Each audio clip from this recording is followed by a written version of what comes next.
Everybody say hello to the ducks. Alrighty, what's up everybody? Today we're back out in the shed working on the 5-cylinder engine for the B5 Audi drift car project, whatever we want to call it at this point. But one thing I really need to do with this engine before we go any further is wire wheel all this crud off. I mean, this block is so crusty. I'm surprised I didn't get tetanus. This thing is really crusty, so I'm gonna cover up the intake ports and then start wire wheeling. It's not something that I really want to film because it's gonna be incredibly boring and I don't want to make boring videos, but when building the 5-cylinder Mark II, there was a lot of boring stuff that I wish I would have filmed, and I regret not filming it, so I'm just gonna film this, maybe put a time lapse on, I don't know. I'm gonna be completely honest, guys, I don't know what I'm doing. Let's just start freaking doing something. That's not working how I wanted it to. I don't know what to do in this situation. Hopefully that avoids us getting anything down into the valves.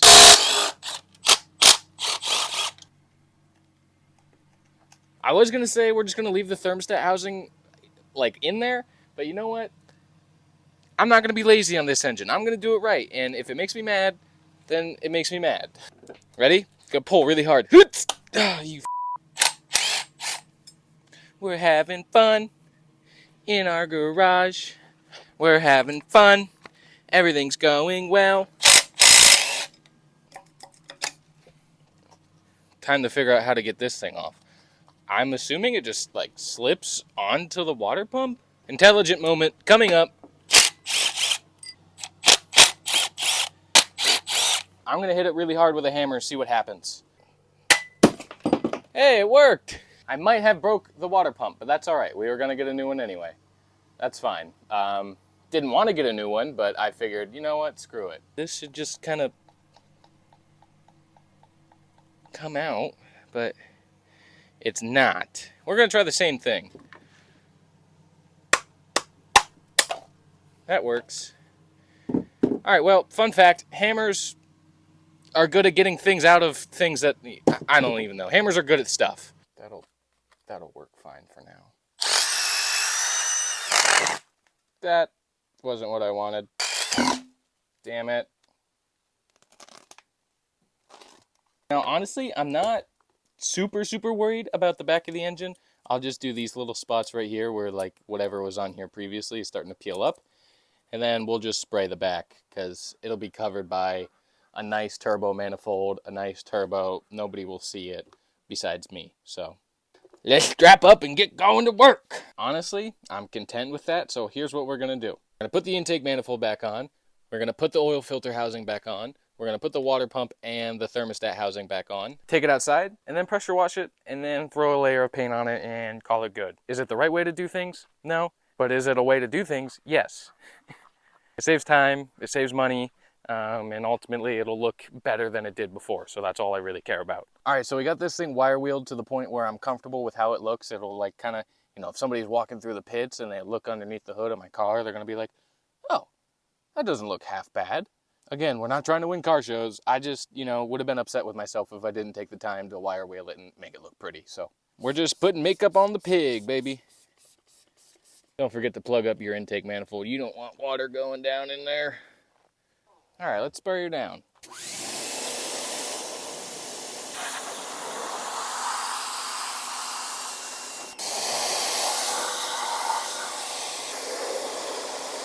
This is less than ideal. I'm getting severely wet. All right, I'd consider that good enough. Now let's dry it.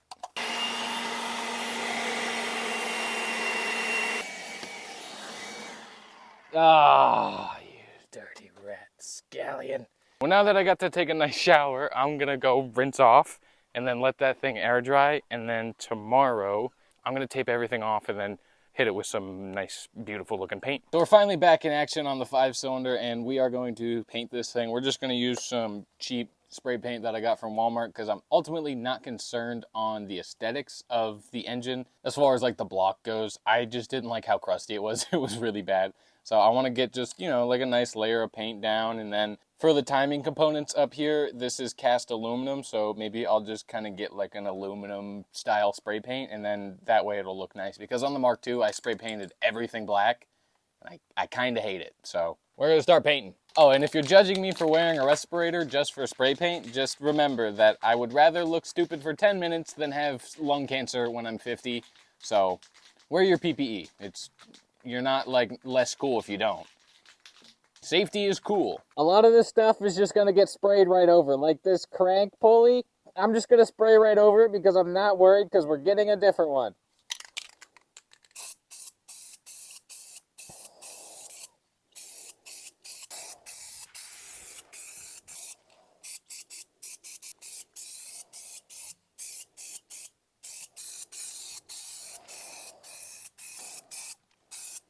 All right, we'll let that coat dry and then we'll slap on like 1 or 2 more coats and then we'll call it good.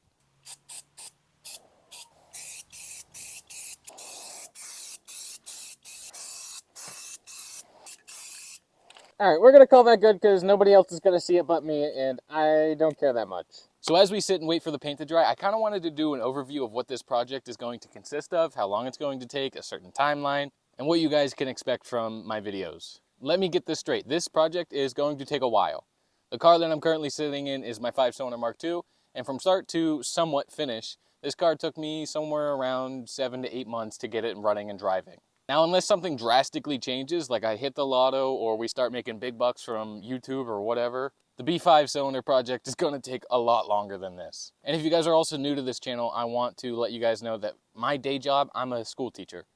And you know that school teachers in this country don't really get paid that well. So I just want to set your guys' expectations, and I hope you guys understand that this isn't going to get done in a month time frame like some big creators can do with their builds. But I want to be honest, I want to be upfront. I just hope you guys are willing to stick along for the ride and the journey. I think it's going to be a lot of fun, and I think it's going to be a friggin' sick car, and it's going to get done. I just don't know how long it's going to take. But to answer some of the questions that I've received on my Instagram page, I'm doing a B5 chassis. I've settled on it, both verbally and mentally. I want to do a B5 chassis because, honestly, I have no particular reason. I just really like the B5s, and I want a 5-cylinder turbo in it, and I want to drift one, just because I think it'd be fun. Another thing is I will not be pulling the head off. I will not be doing any of the timing components. Should I do it while the engine is out of the car? Probably yes. But I'm going to try to focus my efforts best towards getting a running and driving car before anything else. Because that's why you guys are here. You guys want to see this 5-cylinder turbo inside of an Audi B5 chassis. And I want to get to that as soon as I possibly can. Now, obviously, we'll do gaskets like the rear main seal, front main seal, and all the normal routine service gaskets on the 07k. But I have no intentions of pulling the head gasket or doing the timing components, which I probably will regret in the future, but, you know, it is what it is. Oh, why don't I have the chassis? Well, here's the thing. I want that engine to be the focus of the chassis. Ollie, you got sprayed by a skunk. I don't want you here. Please go lay down. I'm so sorry, buddy. I know you're upset. It's not your fault. You don't understand why I'm upset at you. You think I'm just being mean to you, but you got sprayed by a skunk and you stink. Oh. So I want the engine to be the main focus of the chassis.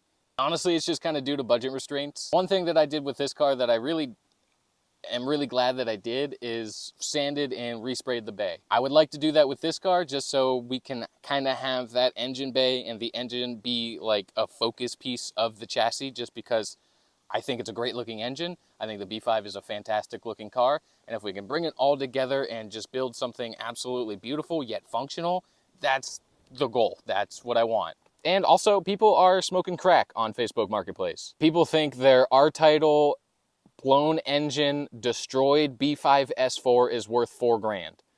I don't know in what world that they are worth that much, but in the world that I'm living in, you'd get like $300 in scrap for that. So if you have one of those S4s and you think you're going to get $3,000, please lower your expectations. I'm so sick of this. I'm so tired of Facebook Marketplace highway robberies. This is unbelievable. But I want you guys to also remember, this is where I'm building it out of. It's a very tiny shed. So anyway, this engine is looking much better than the day we picked it up. I'll put a picture of what it looked like about a week ago. And hopefully pretty soon we can get the integrated engineering, beautiful billet valve cover, the intake manifold, get a turbo manifold. The turbo should be here sometime in the next coming weeks. We're doing a G3660 on this car, so it should make pretty good horsepower. They're especially efficient. I don't know a lot about turbos, but that's just what my tuner said, Jason at RevMap. He just was like, yeah, probably go with that one. So that's the one that we're going to go with. And Matt, if you're watching this video, I'm really sorry that I'm yapping, but it's just kind of one of those things. I didn't really have a lot to do. The Mark II is broken. I broke an axle. If you guys didn't see in the last video, it's completely destroyed. I thought that I just broke the bolts, but I sheared everything. We also haven't got parts in for the other 5-cylinder yet, so it's a patient waiting game, but I hope you guys understand.